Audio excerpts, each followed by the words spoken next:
I guess what I was really getting at, well, until Elon invents time travel, what I was really getting at was from a psychologist point of view, because I'm curious about the brain and how it works, is the neurons and the processes that are firing up in here when I'm in the kitchen putting a speech together, or if I'm sitting at my desk trying to create that mental map. Is the processes in the brain the same thing?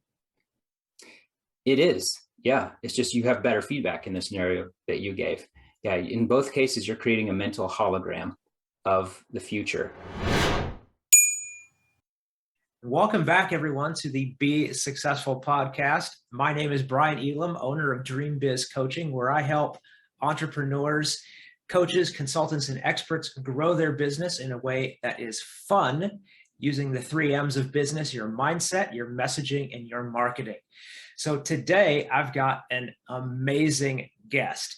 This is actually the first doctor that I've had on the show. So I am super excited to pick his brain and to give you tons of value and knowledge today.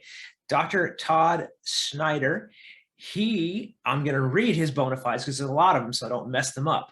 Okay. So he completed both a master's degree and a doctoral degree at Baylor University Department of Psychology and Neuroscience. He is a certified 12-week trainer and a graduate of the College of Executive Coaching and a fellow of the Institute of Coaching. He's worked as a self-discipline coach, stress management consultant, productivity consultant for people all over the globe. And he believes in being a student of what he coins the active ingredients of success. So we've got a lot we're going to get into today. I'm super excited. So thank you, Todd, so much for being here today. Yeah, it's my pleasure. Thanks for having me on, Brian. Absolutely. So the first thing that I wanted to touch on is something that I know a lot of people struggle with when, even if they're going to a related field of coaching or consultancy, breaking out of that corporate structure or their former business, even if those fields are related, they suffer from imposter syndrome, even though they're highly qualified to make that transition. It's because they've never started the business or they've never done it like this before. That whole thing of, well, can I do this? Will people trust me? It's the first time I've done a business. Is it possible? It creeps in. Did that ever happen for you? I totally understand that experience, and it resonates with me. I personally never experienced that at sort of the visceral level. Sometimes at the cognitive level, I'd think through, now, wait a minute, what if they ask me this, what will I say? That kind of questioning your own positioning on something. But I typically have worked backwards. And I think that's probably true of most of the people listening, that you develop an expertise and then you realize, what, this would be very valuable to a lot of people. And so then you've already got the ability to help people. And it's really just going backwards to, I should really try to help other people understand that I have this value. And so I think there are some people, especially in the world of life coaching, or some of these people that come in through an avenue that feels less official, where it can create this pressure from some of the gurus who are teaching some of these strategies to extend yourself beyond and try to claim some sort of level of expertise that you don't fully embrace in reality yet, but that you want to. And, it's something my friend Nir Eyal, the author of the book Indistractable, said to me. It kind of shocked me at first when he said this, but then I thought about it and I realized, he's right. He said, there's a lot of people out there who experience imposter syndrome. And for a lot of them, it's because they are trying to be an imposter. So just don't do that. Actually develop the expertise. And then if you combine that with going backwards to think, wait a minute, what does my client want? Whether it's a huge business or it's an individual, if you can deliver on what they want, if you can help them to go from point A to point B, and you have confidence in that, then you can take the pressure off yourself, because it's not about you, right? It's about the results that you're able to bring about. And as long as you keep the focus on that, then whatever this person asks you, let's say they say, well, why should I trust you? Or how many years of experience do you have? Or, what's your background in? And then they name whatever industry they're in, and you're thinking none. you don't need to say none, I'm an imposter, I'm a fraud, I can't help you. What you want to do is you want to say, oh, I bet you're asking that question for a reason.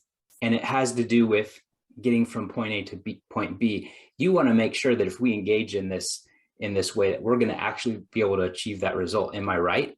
And of course, they're going to say, well, yeah, I mean, that's the reason for this.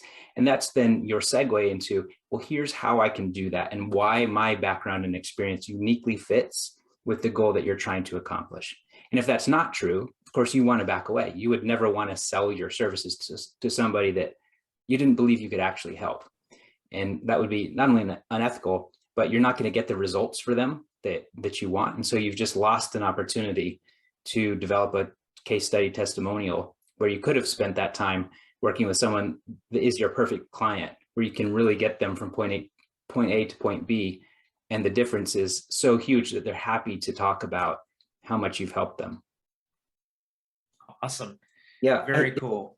It's a great question, Brian. I think the more times you have that experience of someone saying, you know what, I'm amazed at where I was and how far we've come in the short period of time that we've worked together, the more of those experiences a person has, of course, it starts to erase that imposter syndrome. And instead it reverses it to, man, if people only knew how valuable I could be or how valuable our company could be in serving them, then that becomes the new constraint, right? It's the real issue that holds people back from that point forward.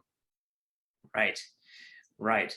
So something you said in there kind of triggered my training as far as high ticket closing from back in the day. You kind of pivoted that question of the person asking you basically to justify your experience, making sure that you're the right fit to help them. Mm-hmm. And it was a great pivot, but you still kind of went down, the theoretical rabbit hole a little bit of justifying why your experience is a perfect fit. So in your mind, is that really justifying or is it something else? I personally never entered into a conversation with a client in any kind of combative or justifying mentality. It's an exploration of, do we fit or not? And so if you have confidence that I really am going to help you accomplish your goal, then of course you want to go out of your way to help them understand how you're going to help them do that. And so it's not justifying. You don't need to justify yourself. You don't need to justify your approach. All you need to do is look for, is there a match here or not? And so I think it's a very different mentality. Sometimes people who are trained in high ticket closing, they get into this combative mindset, thinking it's like it's me against the prospect. And I find that generally prevents the sale from being as smooth as it could be, because then you're working too hard. And if you have genuine expertise, you just need to put it on display for that person to be able to understand what it is and let them choose if they want to invite you into their world to use that expertise to accomplish their goals. Yeah, absolutely. And I felt that way from the example that you gave. I just wanted to clarify that and kind of smooth it out for any other possible high ticket closers that might be listening, that they might have caught that as well. Mm-hmm. Yeah. So in making that transition again, in realizing that your skill set can help so many people, how did you start to narrow down the person or the type of business that you really wanted to help? Mm-hmm. Yeah, that's a great question too. A lot of people stay frozen when they think about becoming a consultant or a coach because they feel like they have to know what the niche is first. And there's no doubt that would give you a tremendous opportunity if you could just perfectly read the mind of your clients and determine if there's a product market fit for a particular niche that you're choosing. I love the idea of it, being able to just discover before you even start mentioning your services.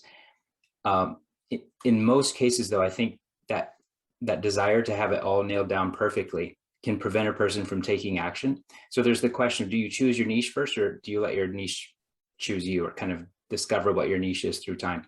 And so if someone is feeling frozen, I would always recommend that you just start by getting smaller. So instead of saying, like, my niche is going to be massage therapists with 5 or less massage therapists working in their company, and this X revenue or something like that, and you just feel like, but I'm not sure if that's the right niche. I don't know if there's a demand for the kind of service I'm selling yet. When I say start smaller, what I mean is choose something, go down a step. If you break down all the various skills that you have for helping a business owner or an individual with whatever goals you help with, if you break that down smaller to a smaller niche piece of it, and you say, well, regardless of what else is going on, I'm 100% certain that this is valuable, this little piece right here. And I'm sure that I can find someone that wants that piece. So you go and you start delivering that particular piece. And it's like a niche within a niche. And you don't have to brand yourself as that, right? It's just an offer at this point. And in fact, developing your niche actually works better if you start by doing more of the one-to-one kind of interactions, instead of putting out there sort of a branding message and using attraction marketing. So more direct outreach towards just the right type of person. And then again, it should be a conversation. Would this be useful to you? And if you can get 5 or 10 people out of the first 50 that you might talk to who say, absolutely, please do that for me, what's naturally going to happen is once you've successfully plugged that piece in for them, what are they going to do next? They're going to ask you, hey, could you also help with fill in the blank? And you may not even know what that is, but that may help you discover your niche, where you start to realize that, okay, 5 people asked me for help with that. 4 out of those 5, when I was done, asked me for help with this additional thing. And it's a much bigger chunk of effort or work or accomplishment. Then that might start to show you how you can evolve your niche over time. I do believe a lot of people are terrified of putting out the idea that I do this, like I help X with Y, I help massage therapists with revenue growth, or whatever the specific thing is that they choose. And they're terrified to put that out there because what if I have to change it 2 months from now when I discover it wasn't the right fit or people didn't really want that? And so that's why I say start smaller. Don't do the huge branding thing if it's keeping you frozen. But if you do have the courage to just throw it out there and say, I'm helping people with this, then remember that most people could care less what your website said 3 months ago. What people want is help. And there are numerous examples of highly successful consultants and coaches and entrepreneurs of various sorts that do B2B work, where they have pivoted multiple times and or have multiple offers underneath the broader umbrella of kind of whatever ends up being their unifying theme or niche. That's absolutely right. One of the things that I put out there all the time when I'm engaging in groups or talking online to people is basically that, yes, if you can pick a niche that's obviously closely related to your coaching or consulting expertise, but realize that you're allowed to change your mind. Yes. Like you're allowed to move and grow and change. Right. It's like you're not stuck in this one thing. And you're absolutely right. Online, especially if you're like, my clients, they're online coaches and consultants. The online attention span is like that of a gnat. You don't remember what your friend posted online yesterday or your acquaintance posted online a week ago. They're not going to remember either. So you're allowed to change your mind. Tell them the story. If they say, hey, I thought you used to help places that paint cars to get more services, more customers in the door. Now you're saying that you help SaaS businesses, and you can just tell them the story. Yeah, I started with that, and then we discovered that they had this opportunity to work on a software that would help upgrade. And then they sold their software to other businesses that ran the same sort of car painting business. And then from there, I just realized, there's a lot of SaaS businesses that could use the marketing that we just did. So I helped this person with this, again, go smaller aspect of their SaaS. And then next thing I knew, I was full tilt working in this space. So people love stories, of the hero's journey. So why not leverage that as much as you can? Yeah, absolutely. You're right. It just gives you another story to tell, and stories sell. Absolutely. Awesome. Well, one of the other things that I touched upon in your bio was what you call the active ingredients for success. So that's a really great hook, and I'm hooked. So you got me. What are the active ingredients for success? Oh, well, it's not a list, but that would be pretty awesome if it was. If I had boiled it down, I was like, here's the 7 things. Stephen Covey did a pretty good job with that, I suppose. But there's rarely one set that fits all. And so when I say the active ingredients of success, what I'm talking about is something that everyone's already familiar with. I'm just really repackaging that concept, which is Pareto's principle, the 80-20 concept, that whatever success means to you, however you define that, whether it's hitting $1 million in your investment account, or if it's building your team to 50 employees, however you define success, if it's just time off with your kids, there are going to be a lot of wasted time activities that people get this feeling like, I just need to fill my time, I need to work harder. And most of the time, if we're very careful at looking at what are the active ingredients of success, we're going to be able to boil that down to a very small number of things. And it's not that this is rocket science. It's not even that difficult. It's just a matter of asking some questions that helps the person you're talking to do that. And they could have done it on their own, but you become the catalyst that helps them to remember something they already knew, but got buried under all the responsibilities of being a business owner, running a business, having too many roles, too many hats, whether it's personal, family, being business owner, being in various roles to your clients. It just gets buried. And so sometimes you just need someone to help you to uncover those few things, those maybe 3 to 5 things that really are the needle movers. And then to repeatedly bring your attention back to that. Because if there's one thing I've discovered from years of working with entrepreneurs and being their private confidant and being the person that helps them to form a business strategy, it's that we are very vulnerable to shiny object syndrome. We start working on something because it's really exciting. We have a vision for how that could unfold. And then we see another opportunity, we start working on that. And then another, and pretty soon we have 16 things that we're kind of juggling all 16 things. And if you occasionally have someone help you to stop and ask that question of how many of these 16 things are the most important opportunity to move you as quickly as possible toward how you've designed and defined success, usually the answer is, well, not 16. And so that's why I use 2 core concepts with the entrepreneurs that I work with. The first one is called one goal to money. And that's just the simple idea that if you choose one goal and you say, I'm going to bring that to a point of completion, meaning it is now generating revenue for the company, instead of doing all 16 things at once, find the one that's closest to completion, even if it's not the one that's going to be the most lucrative in the long run. Which one is closest to being finished? That if you could press go and it moves from, the blueprint stage or the we're halfway done stage, or, all of these things that require time and effort from you or your team, but it's not actually generating revenue yet. If you can just accomplish one of those things, and now that's bringing in revenue, you take that revenue and you apply it to speeding up the next goal, maybe one of the other 16 things. And then you take that money, once you've brought in a new source of cash from actually finishing something, then you apply both of those to the third one. And it becomes this rolling snowball effect of momentum, where you end up smashing through all 16 of your goals way, way faster than you would have if you had just tried to simultaneously work all of them. And this is another business principle, not one that I made up, but it's DROOM, which is an acronym that stands for don't run out of money. That's principle number 1, right? You're done as a business owner if you have no cash flow and you just have to go get a job somewhere. That's right. It's not fair to your employees. It's not fair to you. It's not fair to your family. It's not fair to your business dream. So don't run out of money. And one of the ways you can prevent that is find what is the one goal that if I could just bring it to completion would unlock more cash flow that makes everything else possible.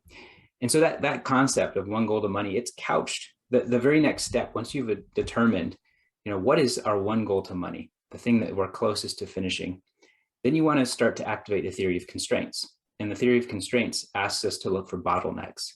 So classically, this came out of the manufacturing world, right? Where you say, let's say we're manufacturing bottles and we have machine 1 that makes the glass component, forms it, the glass mold. Maybe machine 2 makes the bottle caps. Let's say machine 1 can do 100 bottles per hour and machine 2 can do 10 bottle caps per hour. How fast are you going to be able to sell bottles? You're never going to exceed 10 per hour, so long as you keep this current setup, right? And so that shows you, the theory of constraints shows you where you should focus your manpower and or your financial energy. And so you'd want to buy 2 or 3.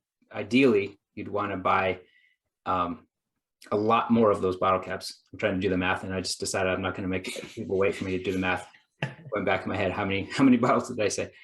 But you'd want to buy enough to where that's no longer the bottleneck. But then what happens once you're printing the same number of bottles as you are caps? Well, let's say now you've gotten to 100 per hour. Your revenue has 10x at this point. But what's going to happen is now you're going to have a new bottleneck. That is always the case. There's always a bottleneck in any business at all times. It's just that it shifts. And so a lot of my work with entrepreneurs is helping them to identify where has the bottleneck shifted to now. So I actually just got off the phone with an entrepreneur who's building up their e-commerce business. And we identified one of the bottlenecks currently is just the total number of ads that they're able to get eyeballs on, right? And so what we've determined is they've really maxed out one platform. These guys are very skilled, which that's very difficult to do, to get to a point where you've completely maxed out platform. So don't prematurely assume that that's something likely to happen soon. But these guys have done that. They're true experts in digital marketing space. And so what we've done is we've recognized, you know what, we really need to shift to having multiple platforms for selling this product. And so now they have gotten to a place where they've accomplished that. They are on a second platform, but now the bottleneck has shifted. It's no longer that we don't have enough eyeballs to get to enough ads, enough traffic essentially. Now the new bottleneck is we're not experts at this new platform. And that then getting really clear about that helps us to then think during our coaching calls. Essentially, I'm just a thinking partner to an entrepreneur. And so we go through this process and I'm just trying to bring out their genius, right? The business owner almost always knows more than you, unless you're a true consultant with a true expert consultant in a particular industry, in a particular process, and you're bringing the knowledge, which, you know, sometimes that happens. But in most cases as consultants, at least as an executive coach, I'm working to unlock the genius that lives within the mind of the business owner. And so at that point, we start thinking outside the box. We know what we want, but do we have a plan to get it? We do, but it's not a great one. How can we speed that up? So then we start thinking things like, all right, well, who already has the expertise? Because we could go through a bunch of courses and try to learn it ourselves, but we're losing potentially $100,000 per day every day that passes that we're not expanding our ads on this platform. So at that point, we're thinking, all right, who can we hire that can quickly come in and help us to build out our set of SOPs, our standard operating procedures for generating ads that work on this particular platform, doing the media buying activities that work there. So the point I'm making through this illustration is just that the bottleneck is always shifting. And so identifying those active ingredients for success comes down to figuring out what is the goal that is going to be most useful to the company's revenue in the short term. And then what is the constraint that's holding us back from accomplishing that? And that's where identifying what that is it's a moving target. But the entrepreneurs who get good at that, they're the ones who are able to keep expanding and growing until you're doing things like you're bored and you're trying to think, well, let's go to Mars and let me send a car into orbit, one of my Teslas, because you've accomplished that process enough times that now it's just, you're really at the top of the ecosystem and able to get creative. Yeah. And definitely the last example you gave of somebody creative, I think, is about pretty much the pinnacle as far as entrepreneurship that we've seen so far. That guy is just, I don't know, that guy's brain, I think, is like implanted from an alien society or something. I don't know how he thinks of all of that stuff that he does and puts it out there. Yeah, no. Did you ever watch Men in Black, the movies? Yeah, I think I've seen all of them. I love those movies. They're so fun. I don't remember which one it was, but at one point they showed a screen where they were monitoring a bunch of aliens who are pretending to be humans. And there's all of these little like video feeds of what they're doing. And one of them was Tony Robbins, and one of them was not Shaq. I'm so bad with sports. Who's the guy who dyed his hair blonde, had all the tattoos, that had a bad rep for a while? Oh, Dennis Rodman. Rodman, right? Yes. It's like they just pick these famous people. Everyone's kind of in the back of their mind thought, could that person feel different than the rest of us? Yeah. But the other day, my son said something. I don't know. Maybe he got this off a meme on the internet or something, but I thought he was pretty creative. He said, "Hey, Dad, you know how did he say that? He said, you know how Elon Musk is trying to do some really unusual things, and a lot of times he's talking about how he thinks aliens might have been involved with getting life started, or something that is we're somehow living in this fake world that's all AI driven or something." He's like, and you know how he's trying to get to Mars? Well, what if he's really just trying to get home? And it just struck me funny, just thinking through my son's perspective as a 13-year-old. He's thinking about, wait a minute, this guy's trying to get to Mars so bad. What would he want there unless he is an alien? So anyway, just a funny moment in our household. That's hilarious and also pretty deep. That's kind of awesome. He's trying to get home. Oh man. So going back to what you were talking about as far as like the bottlenecks, and it's a moving target and things like that, is there a way that in your experience that you've seen, you can kind of go down this thought experiment of, okay, so if we fix bottleneck A, like what will bottleneck B be? That way you can kind of get ahead of it? Absolutely. Yes. So that's another of the foundations of the coaching that I do. It comes down to enriching your mental map of the future. So, as a psychologist, I've spent years of my life studying IQ testing, theory of intelligence. I've had to sit through, so many hours you wouldn't even want to know, of just learning the intricacies of item analysis, for example, within IQ tests. How do you use mathematical algorithms to get down to which questions really do differentiate between those of us who have the neurological advantages with intelligence versus the questions that don't seem to contribute much to distinguishing between someone that's at the lower end of the IQ scale and someone that's at the higher. In any case, I say all that to say, just for a foundation of how funny it was for me, that I was actually listening to a theoretical physicist talking about the advancement of AI and different things like this. And he said, I think the best definition of intelligence is actually just your capacity to create an enriched mental map of the future, such that you're able to sidestep the hurdles and go directly toward what it is you want. And it just clicked in my brain. Like, we have all of these different aspects of intelligence, like your fluid intelligence and your linguistic intelligence and crystallized intelligence, which is, just school learning, being able to memorize things.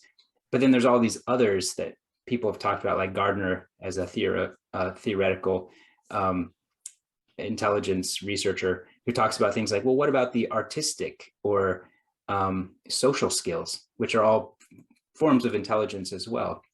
So we have all of these different varying things, but they all fit really well. And it just suddenly clicked in my brain. I was like, well, however you want to define all of these various subcategories of intelligence, really it's about, are you able to get what you want?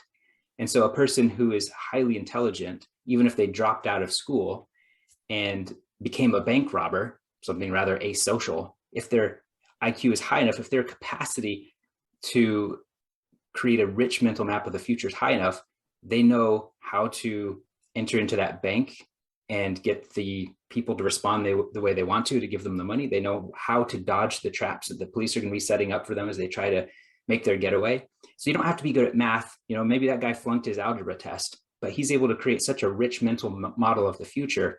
He's able to sidestep all of the things that would block him from his goal. Now, you and I, hopefully, I think you and I, Brian, I know you well enough to say we both would not set a goal like robbing a bank, but whatever our goal is, that same concept applies, right? That if you can develop a richer mental map of the future, it gives you a tremendous advantage. And so that's one of the things that I do with entrepreneurs is, it's decide, plan, and predict is what it comes down to. It's like, do you know what you want is the decide part. And you'd be surprised how many very high level entrepreneurs I work with who aren't 100% sure about that. One of the entrepreneurs I worked with recently, he was making $2 million of net profit to himself as the business owner per month. And we got him up to $17 million per month of personal income from his business within the course of 8 months. And most of the time that we spent working on those things, that was like 15, 20 minutes. We talk a little business strategy at the end. The vast majority of the discussions had to do with trying to figure out what he really wanted and how to refocus the energy of that money. Because in a way, money is kind of like a form of energy. You know, you can apply to accomplish all kinds of goals. 100%. And so, yeah, I spend a lot of time helping people understand, or decide, I should say, which direction am I going to go? And then, do you have a plan to get there? As we want to make sure it's not just floating in this abstract space in your mind, but it becomes a set of milestones with concrete steps that you can take to get there. Because we know that funnels our energy toward what we want. You know, as they say, if you don't have goals, it's not that not having goals is a bad way to live life. It's just that you're going to be at the mercy of whatever grabs your attention, and you're going to wander this way, wander that way. And if you like doing life that way, I'm certainly not judging you. I just know that most people who are listening to your podcast are people who are very driven, who have goals, who want to take destiny into their own hands. And so people like us, we set goals because we know that it's going to help us to accomplish something more directly than if we just kind of float it. So that's why we're going to decide, and then we're going to plan how to actually get there. And then that third step is predict. And that's where we slow down. And this is where sometimes going slower actually helps us to speed up to accomplish our goals. Another central theme of the coaching work that I do with entrepreneurs is slow down and speed up, which sounds so ridiculous, but if you do slow down enough instead of rushing to try to accomplish your goals, so often you realize there's a more elegant way of getting there quicker with less effort, less time, less risk, less stress. And so if you slow down enough, what we're really talking about is we're trying to build a richer mental map of the future. And so we do that through a number of different processes. One of them is storytelling, which you said, you know, people love hearing a story. But part of the reason is because our brains are literally wired for transmitting higher amounts of data through story than any other form of communication. And so what I mean by that is that if, for example, I give you a whole bunch of variables about what could happen in the future, and each one potentially has multiple branches, you know, if you think about how life goes. So if Brian decides he's going to buy a Tesla, but his real goal, might be something that is, that's nonsense. I'm not going to go down that rabbit hole. Let me back up a step. What I'm trying to get at is that ultimately, if you are clear about where you're trying to go and you've decided on a plan to get there, there's usually too many variables that are still unknown. They're like question marks as you project your mind out into the future. So if this works, then I'll go this way. But if it doesn't, we're going to go that way. So you have these branching trees, right? Reality is like, if you think of it like a multiverse, each time there's a potential different direction you could go, you have new opportunities. And our brains just can't handle that. It's just too many variables, too many possibilities. But if you shift into story mode, it allows you to more elegantly capture all of that data in a way that the brain is better able to handle. So some of the things we do is we say, okay, we're going to go from A to B. Let's actually talk it through. And we say, okay, it's week 1. What have we accomplished? And we're doing theoretical, like we've probably accomplished this. All right, let's just choose one of the variables. Let's say we did accomplish 100% of it. Now what's going to happen in week 2? Well, by week 2, we're, oh, shoot. And it's like suddenly the brain kicks into a higher gear. We realize that there's something that we had never thought of before. And it's only accessible to the human mind because we put it in a story format that allows us to suddenly see how everything would filter together if that was the scenario that we found ourselves in the future. And we're able to better predict and prepare to sidestep the obstacles that would come up.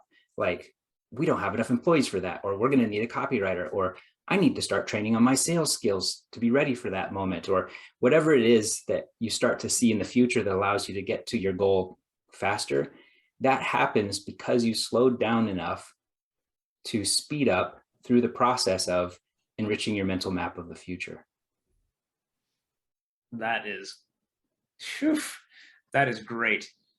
All right, you guys, you just got some amazing information right there. If you need to go back, rewind, rewatch, like those 3 things about how to really plan out your mental map of your business, gold. Thank you so much for that, Todd. That was amazing. Glad it was useful to you, Brian, and your listeners. Yeah. Well, it actually kind of reminds me of something, and just my own curiosity. This is something that I've been telling and teaching to people for a little bit now. Is basically like if you're trying to put together a speech or a long form video that you're going to do, and you've got the general concept, but everything else is kind of clunky. I would advise people to go and just in your kitchen, in your office, wherever you can be alone, stand up, pace the floor, and pretend like you're speaking to a huge audience or speaking into the camera, because that act of just speaking it in a sense, telling your story out loud, all of a sudden things will start to coalesce. Like you'll get, okay, this is how I'm going to flow from bullet point A to bullet point B, or Right. and or this is the concept that's going to tie these two weird things I stated in the beginning together. And you wouldn't get there on your own just trying to think and write it out, but once you're up, moving and speaking, it starts to click. Is that kind of similar? It is, although what you just described, I think of that more like running a software program that you just wrote, and then it shows you where you need to debug, until you actually run the software. Sometimes you don't see where it gets stuck, it's very similar. It's much better, really, what you're talking about. If you have the capacity to do a practice run of something, that's better than just doing it in your mind's eye, right? Because you're seeing in reality, how did my speech unfold? Where did I get stuck? Where are the spots that I need to refine it further, come up with better examples for that? It allows you to go through that process in a much smoother way. And so I think what you're talking about is like, if you have the opportunity to practice, then do so. So for example, if I could actually run my business through for the next 2 months and then see where it broke down, go back in time and start over, then it would be kind of like what you're saying, where I'm running through my speech, I see where it breaks down, I make some edits, I come back and I try it again. Did it work that time? Almost. I need to change one more spot. If we could do that in reality, like you can with a speech, that'd be even better than what I'm talking about. But because we can't travel back in time and actually rerun, that's why it has to be that mental map. It only exists in your mind's eye at that point when you're trying to project your mind 2 months or even 6 months or 2 years into the future. I guess what I was really getting at, well, until Elon invents time travel, what I was really getting at was from a psychologist point of view, because I'm curious about the brain and how it works, is the neurons and the processes that are firing up in here when I'm in the kitchen putting a speech together, or if I'm sitting at my desk trying to create that mental map. Is the processes in the brain the same thing? It is. Yeah. It's just you have better feedback in the scenario that you gave. Yeah. In both cases, you're creating a mental hologram of the future. And it's just that in one, you're actually practicing it and saying it out loud, which is not quite actually giving the speech, right? But it's a much closer approximation than you could get from just thinking in your mind, like what will things look like? But yeah, so that's one of the reasons why sometimes during the decision-making processes, we'll actually use decision trees. So a decision tree might look like, say a woman's trying to decide if she's going to have an outdoor wedding or an indoor wedding, but there's some variables she doesn't know, like, is it going to rain on my wedding day? And so she's got an inside venue and an outside venue. But then there's other variables that load on, like factors that she might care about that determine whether she would choose the inside location versus the outdoor. And so she might say it would involve more family and be more fun to do it outside. It would cost more to do it inside, but less likely to have problems at the last minute if it's going to rain. And so sometimes what we'll do is we'll create a decision tree, and we'll have a point on the decision tree that represents an unknown variable, but we will actually put a percentage, like the likelihood of that happening. So let's say we look at historical data and we know that 70% of the time it's not raining in this particular state. And so we can say the base rate, statistically speaking, for rain is that 70% chance it's not going to rain. And that can actually inform which direction we go, because we know the odds of something happening. And so the richer your mental map, the more you learn about the world in general, the better you get at estimating those unknowns and putting sort of a statistical chance on each one. So for example, if we say we really need to scale up our sales team, and I believe we can go out and hire 3 people by the end of next week to help work on this aspect of our business, you might be able to get a good sense from your own past experience for what are the odds that I'm going to hire 3 people and all 3 of them are going to be ace salespeople. They're going to be A players who operate really well right from the start. And if you don't have that information from past experience as a business owner, sometimes it makes sense to go try to get that base rate information from someone that does have that experience. It's one of the keys to productivity is don't reinvent the wheel. Don't try to do it all yourself. You don't have to make all the mistakes before you succeed. Go talk to someone that has. So you find someone that's hired multiple salespeople and you ask them, hey, what are the odds? And they say, probably 1 out of 3. So you're going to have to run that same process 3 times before you're going to have 3 A-player salespeople. So that allows you to adjust your prediction of the future of how long it's going to take you to find the best people that you need. That great. Yep. Another great key there, paying or going to people that have done it before for the information that you don't have yet, instead of doing everything on your own, which is the whole key behind coaching or consulting, Right. So you don't have to do it on your own. Yeah. One thing, if any of you guys are consultants listening to this, if you want to add this to your tool belt, if you don't already use this concept, is just to remind people who are thinking about working with you that one of the things they're buying in essence, in terms of the ROI of spending money on your consulting services, is the ability to look around the corner. You've walked the path enough times that you can tell them what's around that next corner. But the business owner may be in a position where they don't know. Like if we try to roll out that software suite, what's going to go wrong? Or if we try to raise our prices, what's going to go wrong? Or what's going to go right? What are the opportunities we don't even realize that we haven't tapped into? And if we knew about those things, we would instantly, be doing that. So those are really good selling points for a consultant who helps people to accomplish a very specific outcome in their area of their domain of expertise. Yeah, absolutely. 100%, because people were hardwired to be cautious, to be careful. We're always wanting certainty in our lives, right, and in our situations. And if you, as the coach or as the consultant, can put it out there that, like you said, one of the reasons you're hiring me is to help you look around the corner, so that when you look at the situation and think, well, this is unknown after that situation has transpired. Well, no, it's not unknown to me, and I can tell you and help you guide through it. That's right. Super. Whew, that just gave me chills on the whole sales side of things. I love that. Yep.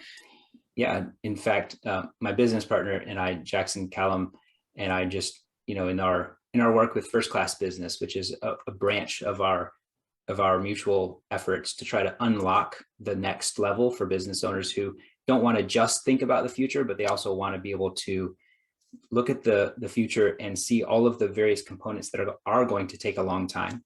Sometimes what we say is, you want to start thinking about results and not time.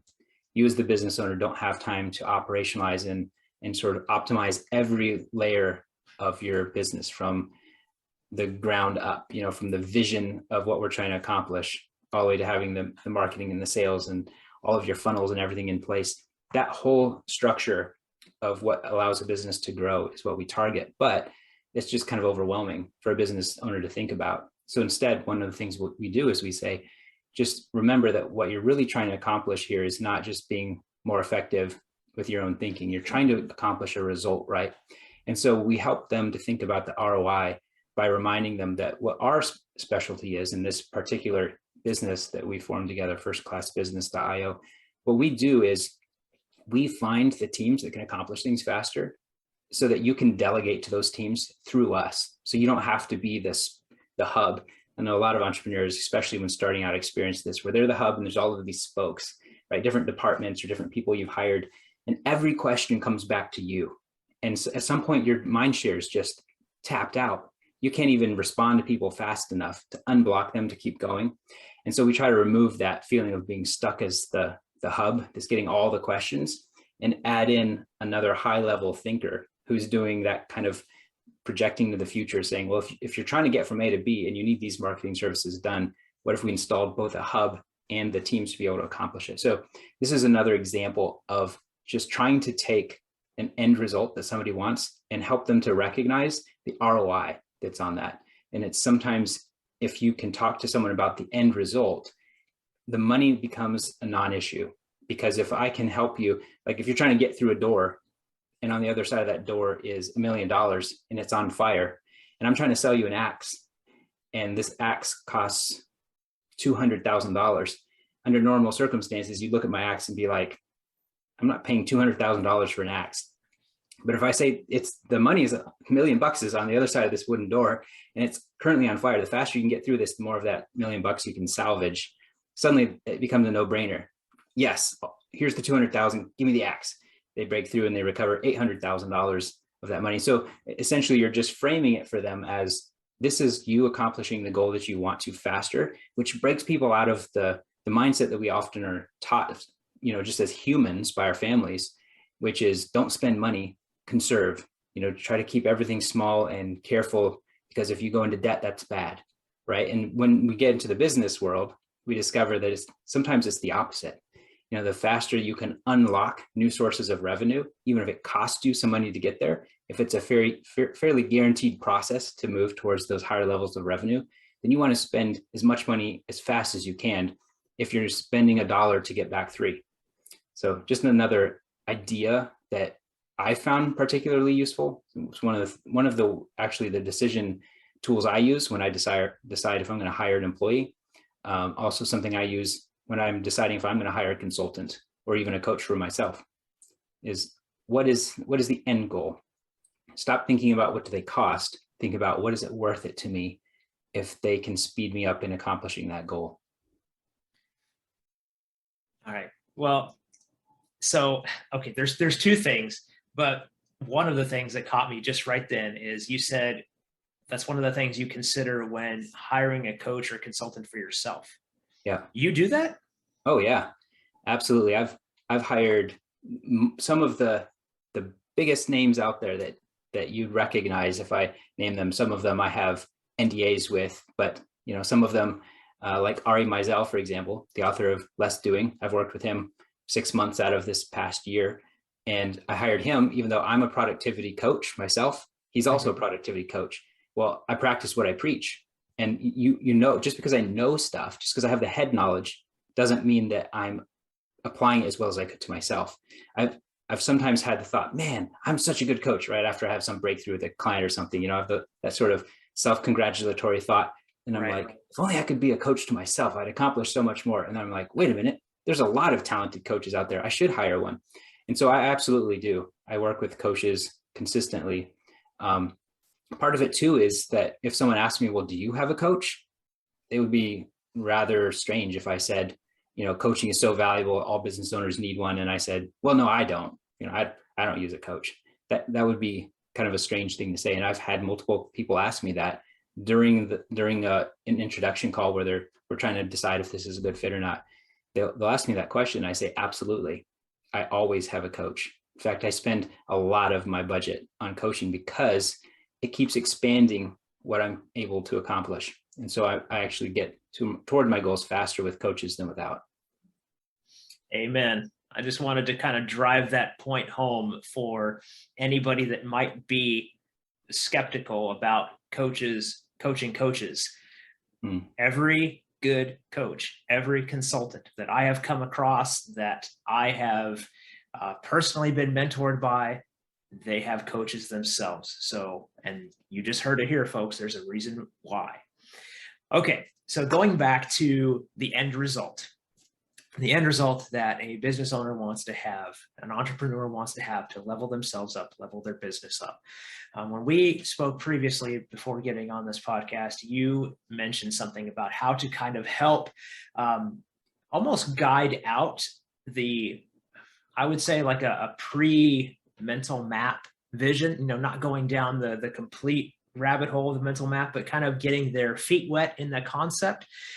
You had mentioned something about the one simple question.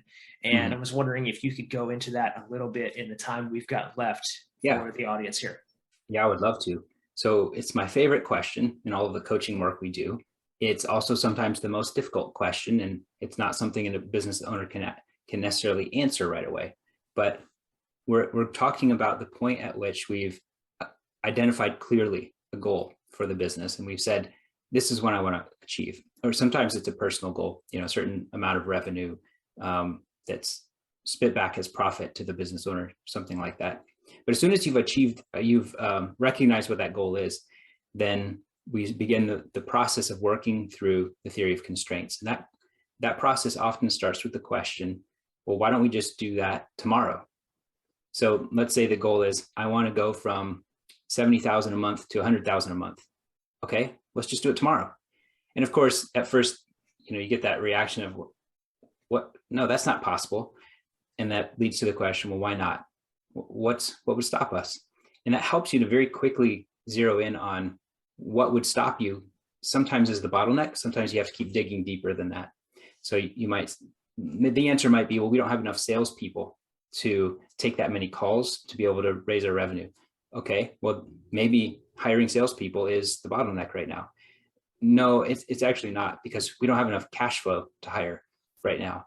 Oh, well, could cash flow be the bottleneck? Let's take a look at that. And sometimes we drill down in there and we discover that that's not actually the bottleneck either. And so the deeper you go with that question, the more likely you are to land on whatever it is, what the bottleneck is. But it's a simple question that removes all the complexity, because people often want to say, okay, let's start diagramming out the business and let's search for those bottlenecks. I'm like, no, don't just tell me off the top of your head. Well, why don't we just accomplish it tomorrow? And it very quickly helps us to identify what the bottleneck is. And sometimes, I'm just going to say this because of the interesting topic you started this podcast episode with, sometimes the bottleneck is an unknown. In other words, we haven't decided yet. For example, with choosing a niche, I don't know if this is the right niche. Sometimes that is the bottleneck. And it's really helpful, and it's a huge weight off your shoulders when you recognize that for what it is. Oh, the big question mark on my path towards success that's sitting right there, that's blocking me from moving past it and knowing what to do after that, that is my bottleneck, which then opens up all of the creativity and intelligence you have as a human being, as a resourceful person, to crush that goal of finding out, well, what are my options? Who can I talk to? What tests have I not run? Could I double or triple the number of consultants that I'm bringing in to give me ideas? Could I hire somebody to be my consultant on choosing a niche? Whatever those things are that are unknown, sometimes those big question marks are the bottleneck. And so once you recognize that, you can more elegantly solve them. Yeah, perfect way to go into that and bring it back full circle to where we started. Nicely done. Thanks. I was wondering if that was part of your genius, that you brought us back full circle to that moment. Well, I can't claim that, I'll pat myself on the back later, maybe once I rewatch this, but for right now, I was flying by the seat of my pants. Yeah. Awesome. Well, it's been a fascinating discussion for me. Just talking about this, I can tell you've worked with a lot of people who have some very interesting questions. So it always makes a conversation like this rich and interesting. Yeah, I think we've got a lot of value here for people today. And so speaking of value, where can people find more out about you? And if they want to, just kind of see the body of your work or engage with you as a consultant, or even you and Jackson at your brand new company, how can we get people in touch with you? Yeah, well, I primarily work with word of mouth clients these days. So I don't put a lot of time. You'd have a hard time finding me on Instagram, Twitter, all of those various places. I don't, as a productivity coach, I don't spend time on those places. I have an assistant who takes some of my ideas and throws them out there. The reason I don't spend a lot of time is because often what happens is you just get sucked into a rabbit hole and you're not really working directly and accomplishing your goals very well. If you just are always on that treadmill, always just running circles. Great for networking though. And so for me, the best place, if you want to find out just more about how I think and what my services are that are available, it's toddsnydercoaching.com is my website. You can read blog articles there. You can sign up to get email articles if you want. and that's TODDSNYDER coaching.com. And my partnership with Jackson, the done for you services for people that want to level up their marketing or just really grow fast. And that's at firstclassbusiness.io. And just remember the .io spelled out first class business, not the numeral one, but FIRST. And that's a business that has been expanding rapidly as we try to meet the need that we know is far bigger than we'll ever be able to swallow ourselves. There's just such a tremendous need for business owners to be able to offload some of the mind share to be able to grow their business. But it's been a fun project. Yep, absolutely. Get away from being the hub. Well, Todd, again, thank you so much for being a guest on the show today. Again, great value, great conversation. I absolutely enjoyed it. And I wish you all the best. Thank you so much for your time today. My pleasure, Brian.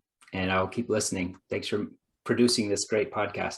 Oh, my pleasure, man. Take care. We'll see you soon, hopefully. Thank you so much for watching this video. I truly hope you got some value out of it. And if you did, go ahead and leave a comment down below. What was your biggest takeaway? And again, if you did get some value, remember, you can see more videos just like this by clicking on either one of these two recommended videos here. And help boost this in the algorithm. Help spread this information to other people who need this help. Go ahead and give this channel a like and subscribe. Tell YouTube that you found this valuable. So take care, and I'll see you in the next one.